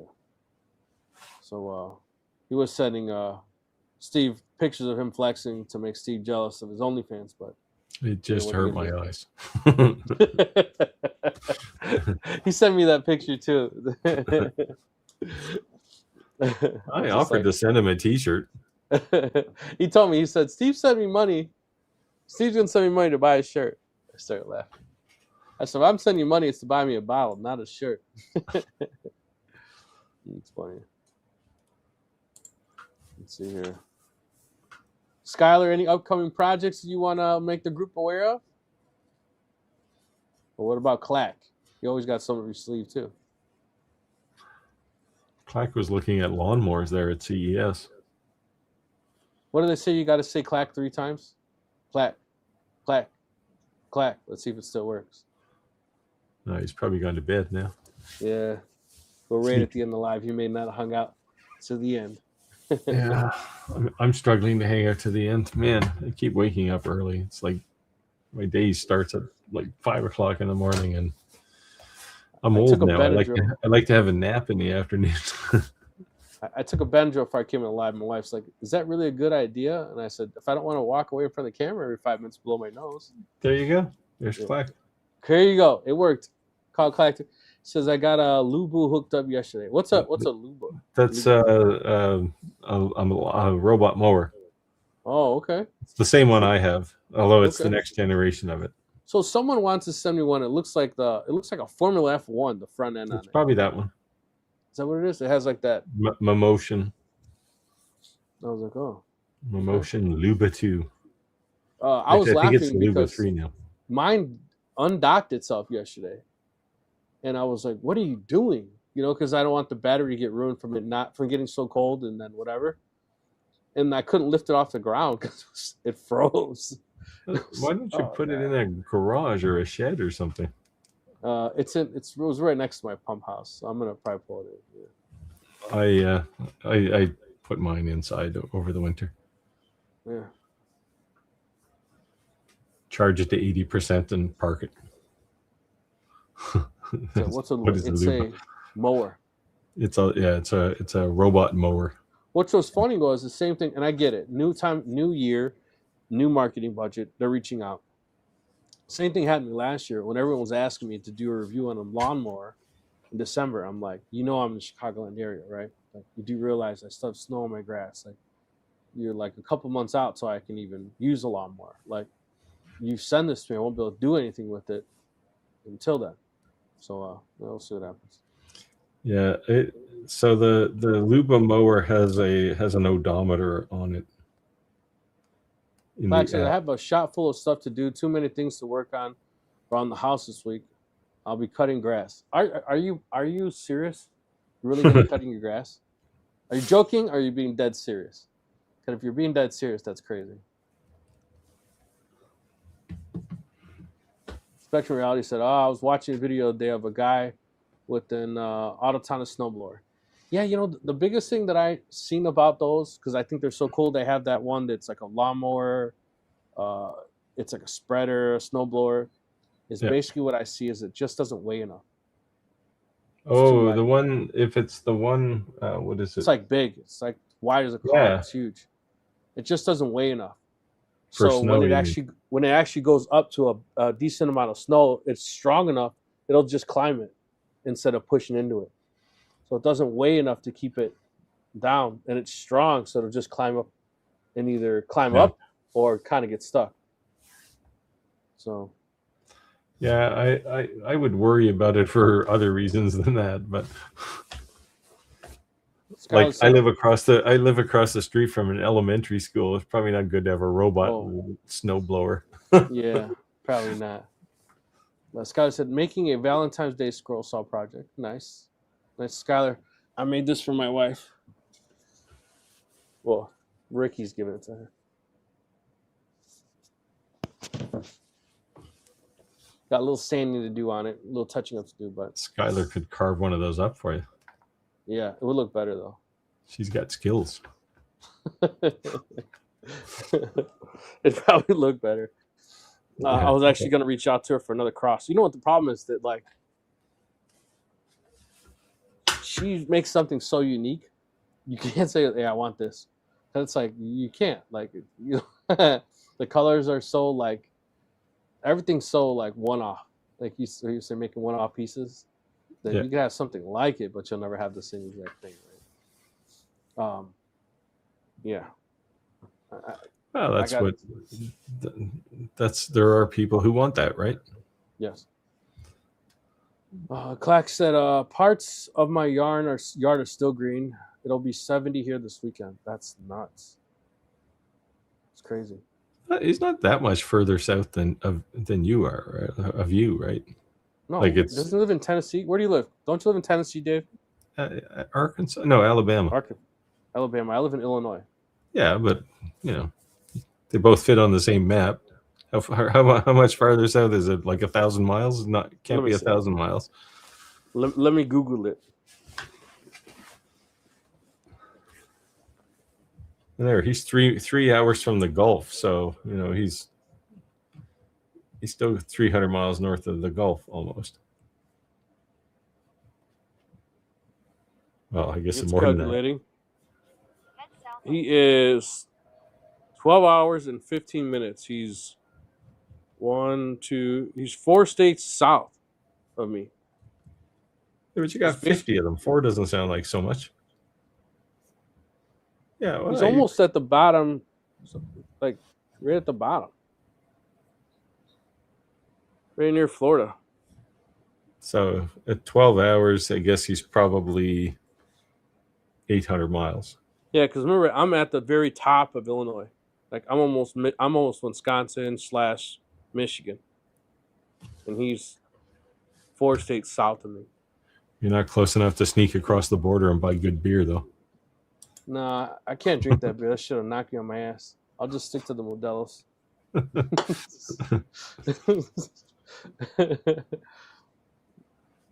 Want to take it? Spectrum says, you got a little pond just up the road from your house, Clack? That's a question.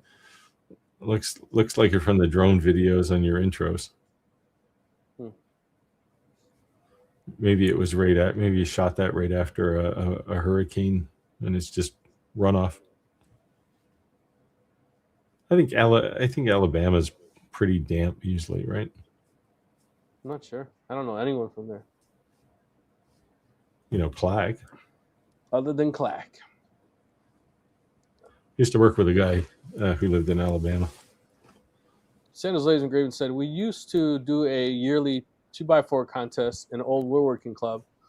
We had a few people like Skylar, but I would like to see what would come up for that. One person make a woven basket. I like that. I think that's a cool challenge. Just to have a challenge of say, the start day is this, end day is this. You can only use X amount of 2x4s or. Well, you use one. Typically in a 2x4 contest, you got one 8-foot 2x4. Okay. Let's talk about it on the Facebook group. Let's talk about it live. Who would be interested in joining a competition? I would make a wall stud. Oh, God. Buddy of mine does these 2x4 challenges every now and again, and he makes some crazy things. Like things you would look at and go, how did you even think of that, let alone make it out of a 2x4? He took that 4,000 watt laser and made 2,000 toothpicks. Yeah, out of a 2x4. Beat that. They all taste like spruce, though. So you can't make toothpick or sawdust. Oh, there you go. I think that'd be a cool challenge. That'd be a cool challenge. Yeah. Let's talk about it more. Let's see how many people we can get involved in that. I'll post it on the You'd Facebook have to group. do like a 2x4 sheet of plywood or something. Well, with a 2x4 sheet of plywood and a laser, you can make quite a bit. I think quite a bit. You better make it like a 1 foot by 2 foot piece of plywood. So you're gonna use end grain, cut it, and then cut it. Yeah. All glued up like your own. See what you can make out of just a small piece of plywood and a laser. Chris said I would make a real 2x4 that actually measures 2x4. Well, you couldn't do that because it's already half the size of 2x4. That's you crazy. need 2 of them and then plane it down. Yeah, my house was built in 1865, right? Yeah. And so your 2x4s are real 2 inch by 4 inch, right? And I had balloon walls. So balloon walls are actually bad because the walls are from the first floor up to the second floor. That's one solid piece of wood. Yeah. So if there was a fire in the first floor, the fire can come up, right? So I actually installed fire blocks like in the wall so it stopped the oxygen. Yeah. I did it at the base of the floors. But yeah, because it's like a chimney, right? Right. So when I had got a piece of equipment that wouldn't fit in my back door, and I cut my door opening bigger to put a commercial sized door in there, I ripped out a 2x4. Oh my God. Forget the width, just how heavy it was. It's like 20 feet long, right? But how heavy it was. Yeah. Like a piece, I kept it. I said, I'm not going to throw this piece of wood out. I could not. Every time someone goes, hey, pick this up. They're like, what the hell? It's old growth. It's old growth pine, probably. Yeah. They're like, what is it soaked in? I'm like, nothing, dude. That's old wood. Like, look at that. Like, so heavy. Well, they start when they make 2x4s. They start with something rough that's already smaller than 2x4, and then they plane it down. So, yeah. Clark said several lakes, about 5 acres. We technically a rainforest. Yeah, I thought Alabama was pretty wet place. So you got gators? Yeah, he feeds them in the backyard. He's got a gator feeder. So if you date his daughter and he doesn't like you, he just takes you out to the gators. Yeah, let me show you the gators. They're cool. Where'd he go? I don't know. He left. Didn't want to come. You can feed them right out of your hand. Spectrum said it's cool looking spot for this videos, man. I'm on the river, on the north side of Ontario. Yeah, right on a river is nice. Sandals Living Grave said balloon construction is a fireman's nightmare. Yeah, that's what I'm telling you. I put those fire blocks in. But yeah. But I tell you what, it was nice when I ran Cat 5 from the basement to the attic. I was like, let's keep going. Skylar said she'd up for that. I don't know if we can allow her to enter. It's like, she's already got proven talent. I don't know. Skylar, I don't know, man. She could be a judge. Disqualify you.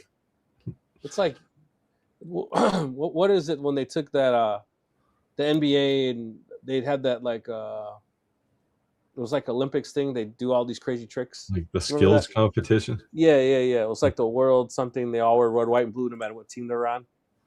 It's like that. Like you're overqualified for that. we might have to have you have a handicap. Like you can't use a scroll saw or something. You can only use hand tools. Nothing with power. Spectrum's got 25 acres, 800 meters on the river. Nice. 25 acres. That's a lot of land. Yeah, that's quite a bit. Chris said, old wood, you don't have enough fingers and toes to count the growth rates. Exactly.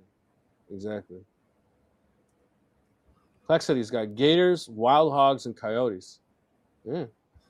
Sounds like we have coyotes here. We not too many, but when I lived in Ottawa, capital of Canada. I mean, it's a city of more than a million people. And one morning, I was taking my stuff out to the curb for garbage, and I look across the street, and there's 2 coyotes eating the neighbor's garbage, and I was like, "Yeah, I'll just wait till these guys are done." Spectrum Reality said, I wish we had wild bacon. You know, I saw that whole thing about the wild hogs eating rat poisoning, and it was actually turning their meat purple. That's kind of wild. Yeah. Well, at least it's an indicator that you probably shouldn't eat them. Yeah. Chris said, Dave almost sounds like too dangerous. Aussies, it's too dangerous for Aussies. Yeah. Even an Australian, it's going to be I think it's a little wild. I don't know. Australia, like everything outside can kill you. Yeah. He looks outside and he sees the black snakes rolling across his front yard. Spectre said, let that be the jungle. All right, guys. Looks like we hit 8:30. I appreciate everyone joining the live. Sorry, Roger couldn't make it. I'm sure he'll explain to us what happened next week. But I know he had a long week, so he maybe need a little TLC, a little rest and R&R. So thanks for joining us. Be ready for an upcoming live with the laser giveaway. And if you're interested in joining that 2x4 competition, I think Steve said it would be good just one solid 8-foot, one single 2x4, and we'll create a start and stop time. Yeah, of course you can. Because if you have 1,000 2x4s, you can make a house. Right. Exactly. So and we're on the fence if Skylar can enter or not. Sorry, Skylar. We might let her enter, but we know automatically she wins. At least you can't say we're not being male chauvinists. We're openly admitting a woman would beat us in that competition. Soundly. Chris said, thanks, guys. Great show. Catch you on the next live. Take care, all. Take it easy. Bye. Ciao, man. Yep. Bye.